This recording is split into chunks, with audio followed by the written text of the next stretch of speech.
Capítulo 15. Enfant terrible. No dia seguinte, logo cedo, Viana foi à casa do médico. Não ia almoçar com ele, ia convidá-lo para jantar. Faço anos hoje, disse o parasita, e quisera ter à mesa alguns amigos poucos. O senhor é dos primeiros, não pode faltar. Não faltarei, respondeu Félix. Viana emitiu em seguida algumas ideias a respeito da maneira por que encarava um jantar de anos. Não devia compreender senão amigos íntimos, por ser festa do coração, alegria doméstica, em que tudo o que não falasse a língua da amizade seria estrangeiro ou talvez inimigo. Não bastava gosto para a escolha de tais amigos, era preciso jeito e sagacidade para discernir o que se prendiam pelo afeto dos que aderiam pelo costume. Esqueceu-lhe o principal. Esqueceu-lhe dizer que, no seu ponto de vista, um jantar de anos era também um jantar a juros. Félix aceitou o convite com sofreguidão. Esperava um pretexto para voltar à casa de Lívia. Pungia-o ainda o ciúme, mas a irritação passara, e em lugar dela nascera o desejo de ver restabelecida a harmonia antiga, não por ato de vontade própria, mas por uma completa justificação da amada. Com tais sentimentos saiu de casa. Lívia estava à janela quando o viu chegar. Foi recebê-lo no patamar da escada que dava para o jardim. Ao apertar-lhe a mão, entre triste e risonha. Era eu que devia perdoar-lhe, disse, mas seria ofender o seu orgulho. O meu orgulho? Perdoar-me? Repetiu Félix. Sim, disse ela fazendo um gesto afirmativo. Leu-lhe Félix no rosto tão sincera tranquilidade que esteve quase a aceitar a reconciliação. Hesitou algum tempo, deitou os olhos à sala e viu atravessá-la na direção da escada, a figura de Raquel. Então lembrou-lhe a semi-confidência que esta lhe fizera e amargamente respondeu à viúva: Sejamos sérios. Lívia empalideceu, quis responder alguma coisa e não pôde. Raquel estava com eles. Pouco depois chegaram o coronel e Dona Matilde. Menezes não tardou muito. Algumas pessoas mais completavam o pessoal da festa. A presença de estranhos constrangia a viúva e o médico. Era forçoso ser alegre como os outros, e isso custava a ambos, mais ainda a ela que a ele. O jantar passou sem novidade de vulto. As pilhérias do coronel e os brindes repetidos de Viana entretiveram a sociedade. Félix tentou seguir a corrente da alegria e logrou obtê-lo. Não reparava, ainda mal, que a fronte da viúva parecia entristecer-se mais. Seus olhos procuravam antes os de Menezes que os dela. Menezes tinha os seus embebidos nela. No fim do jantar, Viana propôs que fossem conversar na chácara. Menezes pediu que a filha do coronel tocasse primeiro uma melodia que lhe ouvira alguns dias antes. Raquel consentiu. A melodia era extremamente melancólica e Raquel tocava-a com alma.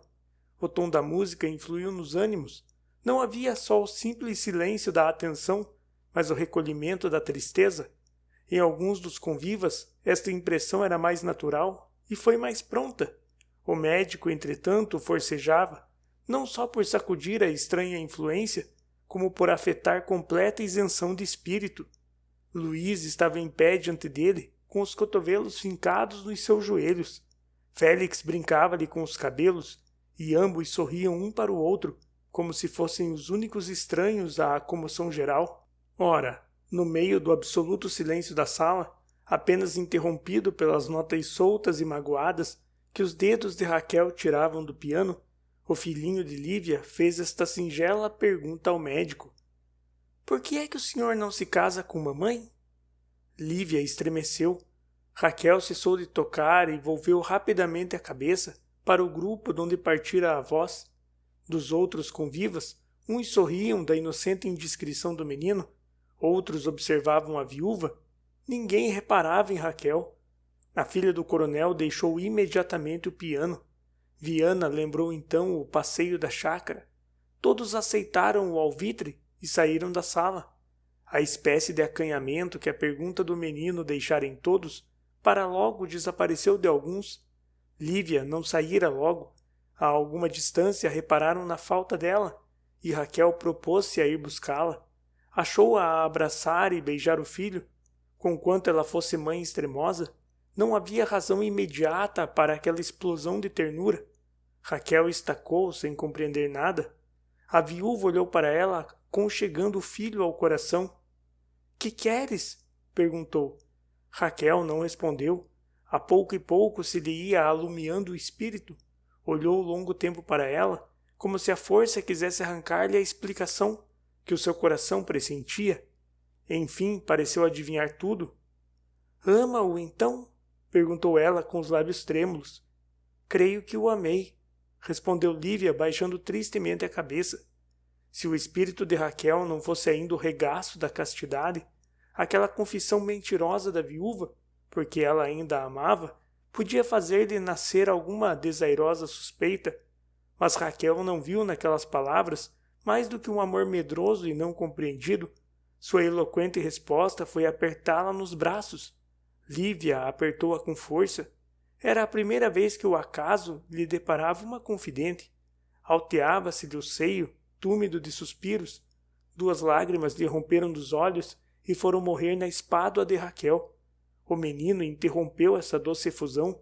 Lívia respirou largamente e, beijando com ternura a moça, disse: — Vamos! Mas Raquel não se movia. Tinha os olhos postos nela, os lábios apertados, os braços pendentes. Lívia sacudiu-lhe brandamente os ombros. — Que tens? Disse. — Nada, suspirou Raquel. Lívia estremeceu. Súbito relâmpago lhe atravessou as sombras do espírito. Interrogou-a de novo, mas foi em vão. Então sentiu em si todas as energias do seu temperamento e, com um grito que a cólera abafava, exclamou: — Ah, tu o amas também! Raquel não lhe respondeu. Se a viúva lhe houvera falado com brandura, é provável que lhe fizesse plena confissão de seus sentimentos, mas às palavras coléricas de Lívia, a pobre moça começou a tremer. — Tu o amas também! Repetiu Lívia com voz surda e concentrada. Raquel curvou o corpo, pôs as mãos em atitude de súplica e murmurou com voz trêmula: — Perdão! Pairou nos lábios da viúva um sorriso sarcástico. Raquel repetiu ainda muitas vezes a palavra perdão, mas a única resposta da sua rival foi pegar-lhe do braço e indicar-lhe a porta. — Vai ter com ele! Exclamou. Depois saiu arrebatada da sala. Raquel, magoada pela violência do gesto da viúva, acompanhou-a com o olhar até a porta. Os olhos da corça ofendida não chamejavam ódio contra a leoa irritada.